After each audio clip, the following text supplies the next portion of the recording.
Columbia, South Carolina. A South Carolina man convicted in a double murder in 2002 died Friday by firing squad, a rarely used execution method never before carried out by the state.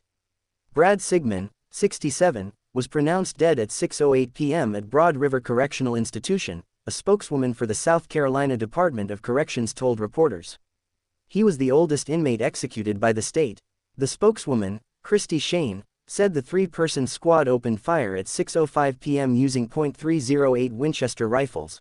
Media witnesses said Sigmon, outfitted in a black jumpsuit, was strapped into a chair with his ankles shackled and what appeared to be a strap over his head. He had a rectangle with a bullseye placed on his heart and a hood over his head before gunshots rang out at 6:05 p.m., they said. Afterward, the witnesses described seeing an oval-shaped stain on Sigmon's chest. In a final statement read before his death, Sigmon said he wanted his closing statement to be one of love and a calling to my fellow Christians to help us end the death penalty. An eye for an eye was used as justification to the jury for seeking the death penalty, the statement said. At that time, I was too ignorant to know how wrong that was. Why? Because we no longer live under the Old Testament law but now live under the New Testament. His lawyer, Gerald Bo King, said in a statement that Sigmon's death was horrifying and violent. He chose the firing squad knowing that 3 bullets would shatter his bones and destroy his heart, King said. But that was the only choice he had, after the state's 3 executions by lethal injection inflicted prolonged and potentially torturous deaths on men he loved like brothers. Minutes before his death, South Carolina Governor Henry McMaster said he had reviewed Sigmon's application for clemency and denied the request.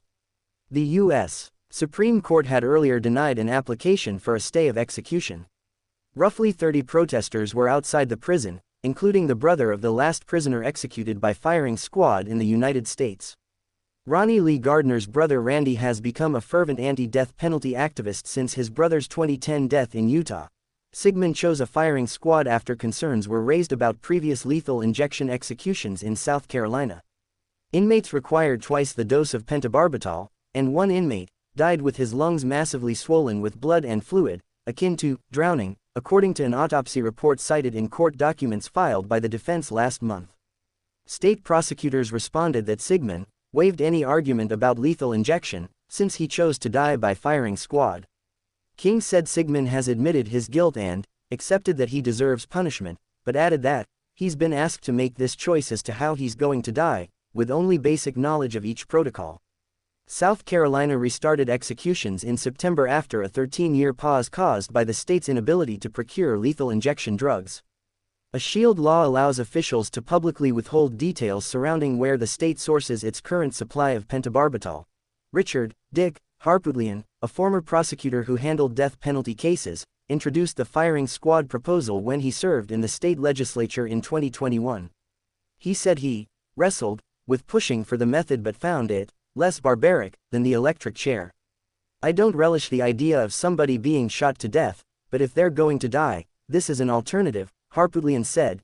Deborah Dino, a professor at Fordham Law School who studies the death penalty, said execution by firing squad remains one of the least inhumane options compared to other methods, including lethal injection and nitrogen gas, given how quickly someone can die after being shot in the heart.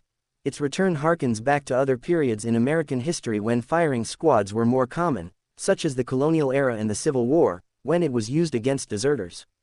Even though a firing squad was used in our very first execution in 1608, we've never had this many states adopt statutorily the firing squad until now, Dino said, adding that a bill in Idaho would make it the primary execution method.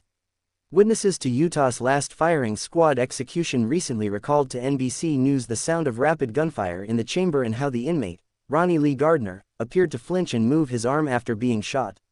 A corrections department spokeswoman said the agency offers mental health support for staff taking part in executions.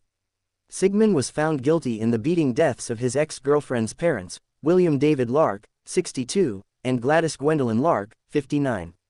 Prosecutors say Sigmon used a baseball bat to attack the couple in their Greenville County home, and then abducted his ex-girlfriend, who managed to escape from his car. Sigmon fled and was captured in Tennessee after a multi-day manhunt. In his request for his execution to be halted, his defense lawyers said the jury at his trial was not told about his history of mental illness, including bipolar disorder, and his traumatic and abusive childhood, underscoring claims of ineffective legal counsel. The South Carolina Supreme Court had previously rejected Sigmund's request to stop his execution and did so again Tuesday, finding that such mitigating evidence would not have influenced the jury's appraisal of Sigmund's culpability.